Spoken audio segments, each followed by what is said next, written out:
It's Wednesday again, and the W in Wednesday is the same as the W in Wifey. So it's time to do some more work on the Wifey's project, the Renobug. Coming right up. Hey, how's the jokes? My name is Duff, and I welcome you to Ratros for Africa, a one-man shop located in the middle of a forest on a small farm near Mossel Bay in South Africa. Well, I'm not always a one-man shop. I do occasionally get help from crazy characters like Wayne the Barefoot Mechanic. Some of you might have met him already. We also sometimes call him the hyena because of his crazy laugh. So he's not here today, so I'm going to do my own thing. And the game plan now is to stick the 1954 Renault 4CV body onto this shortened floor pan, and to see how it's all going to work out and what we need to do to marry it, like I said earlier. In my previous video I went through the whole procedure of modifying and shortening this floor pan, if you want to check that out. So yes, I think the first thing I would like to do is to get some wheels on the front. We'll stick the transmission back into place, get the back wheels on, and then we can hoist this body onto here to see what's going to be required to do next.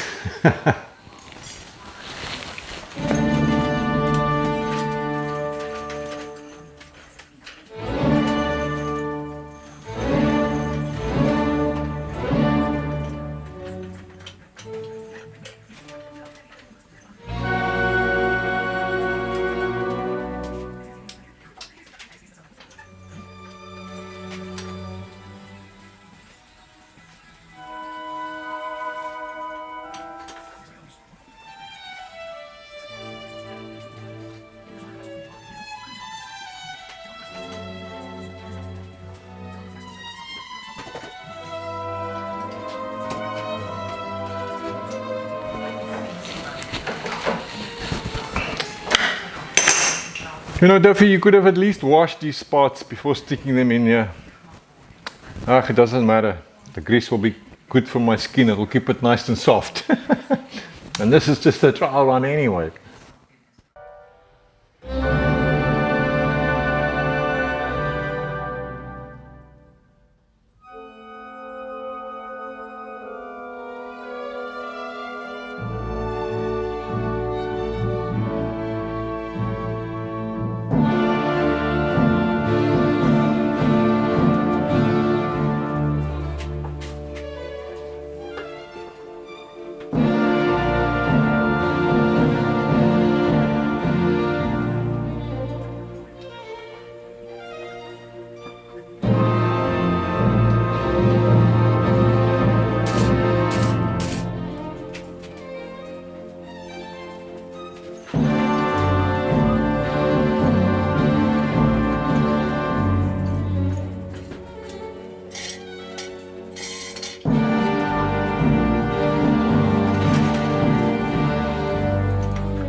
Okay, so I got these old stock Beetle wheels on here.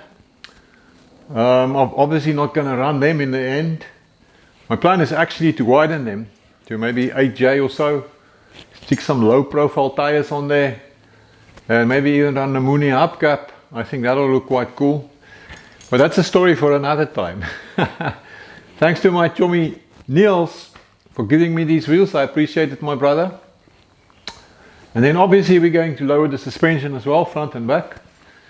Also a story for another time. For now, I just want to stick this body on here so we can see what we need to do to make it fit. Let's do it.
Yeah, that's as far down as we'll go for now. It's catching in a few different spots, so we can't drop down any further at the moment. Let me show you. Have a look in here and you'll see we're actually resting on the tie rod there, so I'm going to have to cut this back some more. So here by the front wheel, it's pretty close here, but we do have clearance. And I'm planning to run smaller wheels anyway, so that won't be a problem. I made this cut for the steering box in a previous video, but we're catching right here, so I need to open it up a bit more here.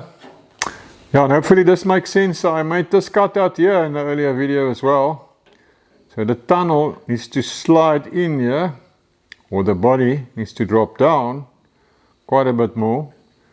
We're catching right there at the moment on that support bracket for the master cylinder. So I'm going to have to cut a slot or something in there so we can drop the body down more. Maar hier is hydrol in die drinkwater. Directly translated from the Afrikaans, that would mean this is a turd in the drinking water. So you can see, this point needs to go down to there. So I have to do a lot of surgery right here, and this is actually also a structural member of the monocoque construction. Plus we've got the possible problem with the door here. So I don't know what's going to happen here. I guess I'll just have to start cutting and we'll see what we get. But down we must go. With the front fender on, we look like an off-road machine at the moment. But we're lining up nicely with the wheel arch. Now very tight. But yeah, we are gonna be running smaller wheels like I said. And we're probably going to be doing some fender arches as well. This 195 65/15 tire on a stock Beetle rim is sticking out about 1.5 inches or so. So yeah, with my wider wheels that I plan, we're going to be out here somewhere. So fender arches, definitely. Back fender loosely bolted in place. Wheel is nicely centered in the wheel arch. So I think we can safely say that my shortened floor pan is working out just fine. My wheelbases are good. Just got to get this body to drop down. Odd looking little noddy car at the moment, eh? But just wait, have faith. Let me get this body sitting where it must be. You're going to drop the suspension, get those wider wheels on it. It's going to be a different story, you'll see. Just hang in there. Well, I guess if we want to get anywhere, I better take this body off of here so I can start cutting where it's needed. Or do I have this feeling that it's going to be on and off quite a few times?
Almost right through the structural member that was running here. Still got that inner flange left. But I think we'll be okay on the width now. That torsion bar casting should just fit in here now. The height is still a problem. I think we need to go up higher here, which is going to cause me some other problems. Here you can see what I mean. I think I need to cut higher, and then I run into this scoop thing here. And the fender also sits here. So I don't know, if we have to do it, we have to do it. But I think I'm first going to stick the body back onto that floor pan, so we can just see where we stand now.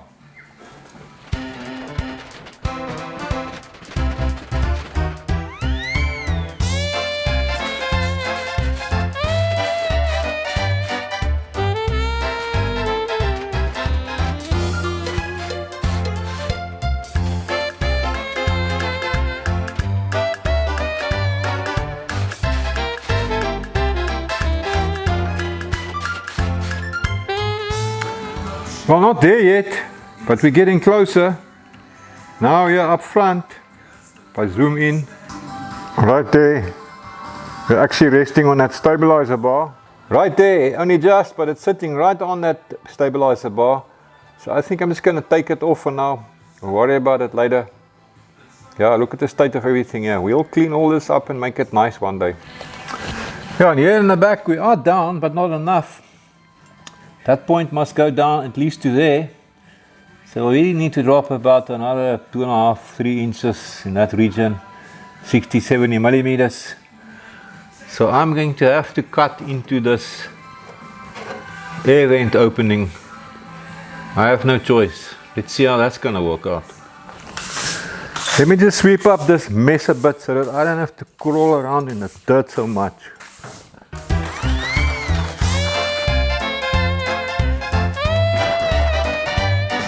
Well, the body's back on the trestles and there's a lot of butchering going on here. It's actually a right royal mess. But what must go down must go down. So yeah, luckily I got a welder, so we will deal with this in the future. Let's just first see if we can get this body where we want it. I've now started cutting into the torso here, and the bottom end of this vent opening is missing. So yeah, we will see what's going to happen here in the future. So I've also now decided to cut out this raised section of the floor here in the front.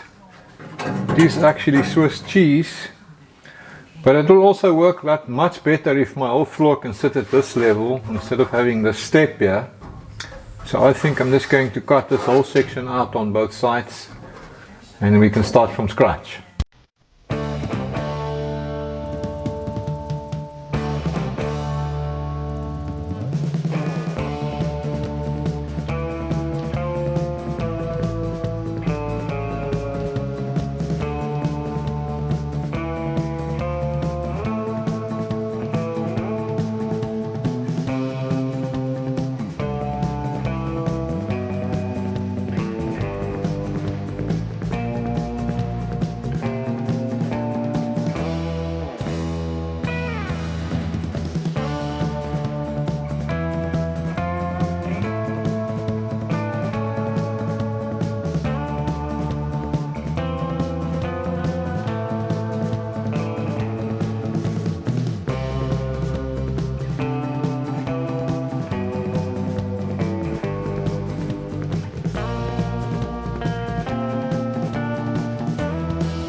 It would seem I'm like my darling wife today, and I've changed my mind yet again. Love you, babes. So I decided to cut the floor out completely, right up to this cross member here. That's still in good condition, and it's going to give me some nice strength. When I've gone that far, I might as well start from scratch and put in a completely new floor. And I think it will also just make it much easier to fit it on that pan. I think I'm ready to go and try it on that pan again, talking about pans. What pan? It's just a tunnel. Okay, well, I've done a lot of butchering, so let's stick this body back onto my floor pan tunnel thing one more time.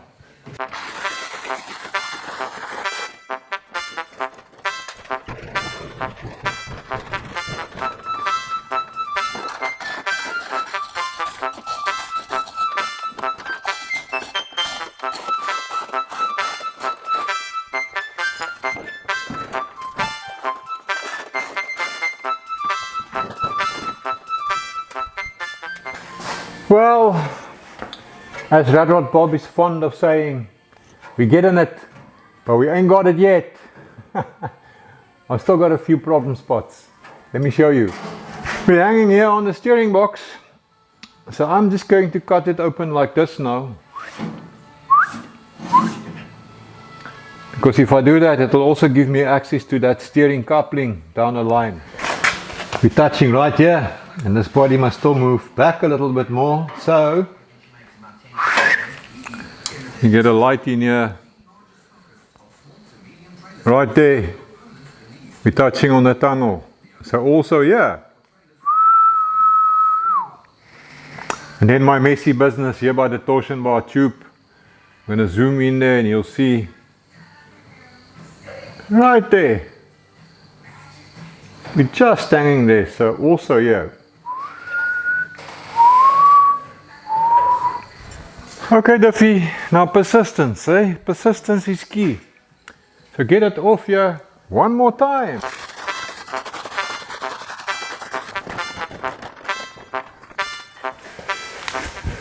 Well, how about that? As I'm busy with this butchering, I received an email from Mark, who's also busy sticking a 59 Renault on a Beetle floor pan. Now, his solution to my butchering approach is probably a lot more elegant, probably a lot more work as well, but let me show you what he's busy doing. So to avoid this problem of this old casting here interfering with the Renault body, Mark has decided to cut these tubes so he could move this in a little bit and thus make it narrower. So now, of course, yeah, when you do that, you can't run the torsion bars anymore. But Mark is planning to run coilovers to overcome that problem. Well, now, of course, if you cut a piece out of here and you move this in, this swing arm or swing plate or whatever you call it, it's going to move in as well. And Mark is planning to run the standard side axle, so he's just busy making up a spacer that fits in there. Yeah, that's a lot more elegant than what I'm doing. But I am now committed to my indiscriminate slaughtering. So I've hacked away some more material. Now we've even got a hole right through to the inside of the car. I tell you, what a freaking mess. Whatever it takes to get this body to sit, you'll just keep at it.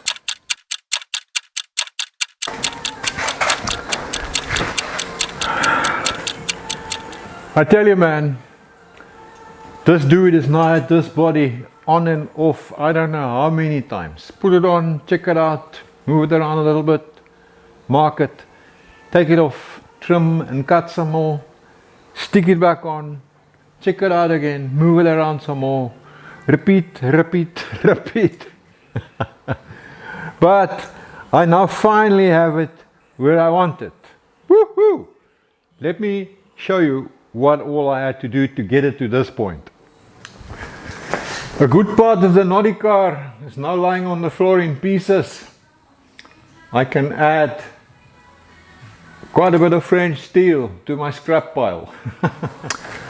I've cut it open completely here in the front. by the front suspension beams. Originally it was going down like this, but it was catching here. So now it's all open, and yeah, I'm gonna have to build a structure here now to stiffen it all up again. It's very floppy, even down there.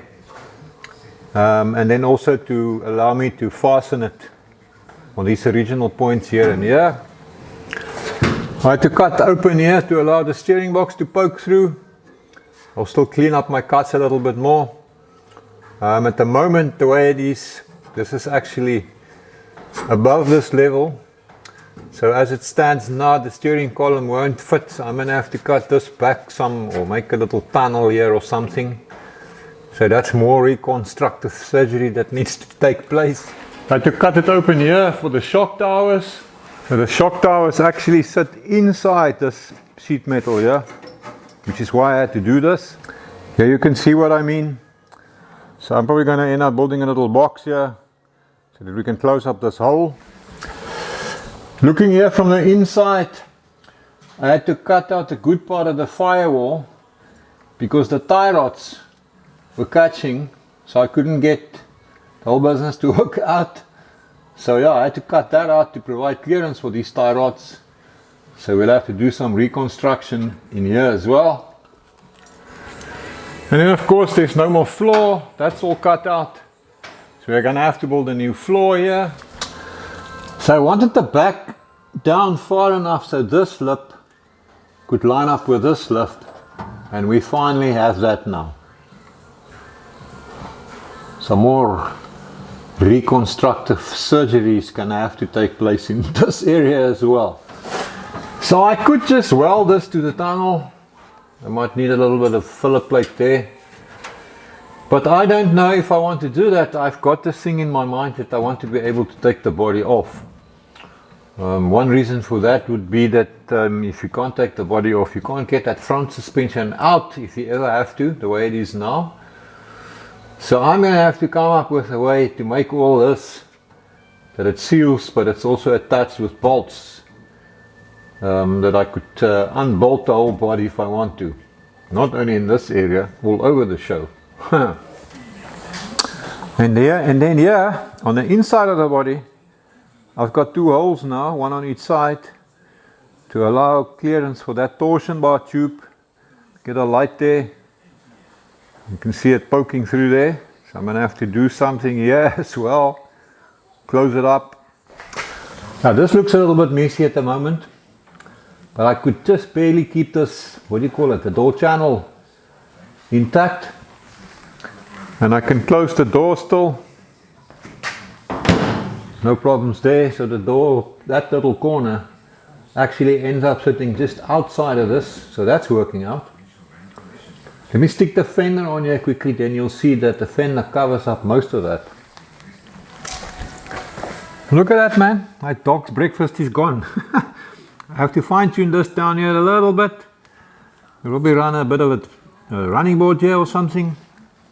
And then at the original vent opening insert, whatever you call it, can still be made to sit like this. So yeah, it will look quite cool in the end. I need to just fine tune things a little bit here, but we'll make it work. It's going to work out well. And talking of fenders, that's what it looks like in the back here at the moment. But Duffy, the wheel is not in the center of the wheel arch. Yeah, no, and I don't care. Remember, I still have to lower the suspension. This wheel's gonna move up a lot. Also planning to run wider and slightly smaller wheels. So we're gonna have to either widen this fender or do a wheel arch or something, and then we can fine tune all of that. So I'm really not concerned about what we're seeing at the moment. When I get the right wheels, which is going to be a bit of a challenge, then we'll see what we're going to do to sort all of this out. So don't stress, keep the faith, my brothers. The front fender works out perfectly, and this is the one I was concerned about, so I kept moving this body around until this was sitting just right, because there's hardly any room for maneuver here. Oh, there. You can't cut much here. I mean, as it is, this wheel is very close to the internal structure here. I've got a finger of thickness or a finger of clearance there. Now you can also see here why I want to go to smaller wheels. And then again, suspension is going to drop down. So we'll have to see what happens here. Again, maybe wheel arches or something. Because I'm actually planning to run 8J rims here, so that should be quite interesting. So this is a 195 tire on a stock 4J Beetle rim. Now if I go to 8J, let me see, we're going to end up about there somewhere. Holy cow, that's going to be quite radical. We'll have to see. And that's what we have here in the back at the moment. Also a 195 tire on a stock 4J Beetle rim. Okay, so we're sitting with a lot of positive camber at the moment. And I am going to lower it to a point where we will probably end up with some negative camber. So this point will definitely move in as the camber changes. But even so, if we go to 4J, we are going to be about there. Yeah, maybe if the wheel moves in a little bit, we'll end up with the, yeah, sitting somewhere in this region, I would imagine. I do think some fender widening or some radical wheel arches is going to have to be on the menu. So here in the engine compartment, things worked out pretty well. This original cross member that's running across here is clearing that transmission now by maybe 10 millimeters, 3/8 of an inch. So that worked out well. And then here, I think the original radiator was sitting here, I could be wrong. But this is going to be the perfect spot for my fuel tank. There's more than enough space here to get that Beetle engine back in place. Both in this direction and across. And height-wise, there's no issues. More than enough space for that Beetle engine fan housing here. Okay, but I can only start playing with my fenders front and back once I've got the right wheels. A little bit of a spoiler alert. I'm planning to widen my own rims in a future video. I want to take stock Beetle rims, widen them to 8J, and then find a low profile tire. So have a look out for that one, it should be interesting. Now where was I? Yes, I can only mess with the fenders once I've got the right wheels, and also of course obviously once I've lowered the suspension, both front and back. So in the front I'm planning to do an adjustable suspension, so we're going to do a video on that one, because I want to do my own home built adjustable mechanism. I know you can buy them out here, it's not that easy. I could probably get one, but it's easy enough to build your own. I'll show you how I do it in a future video. In the back I'm just going to set my camber. Probably end up with a little bit of negative camber. I always just kind of like the look of that. Yes, I know it's not good for your tires, blah blah blah, but we're having fun here. So yeah, a bit of negative camber. But that's all in the future. But for now I'm very happy that I've finally got the body to sit where I want it. That's a major milestone for me. So it's just resting. And it can move around if you mess with it. And then actually in the front it's sitting on a jack. So I think in the next round we're going to start with some reconstructive surgery and come up with ways to attach it more permanently. So that's my story this time around. Thanks for spending time with me out here in the shop. I enjoyed your company. I'll see you in the next video. Until then, have a lucky one, man.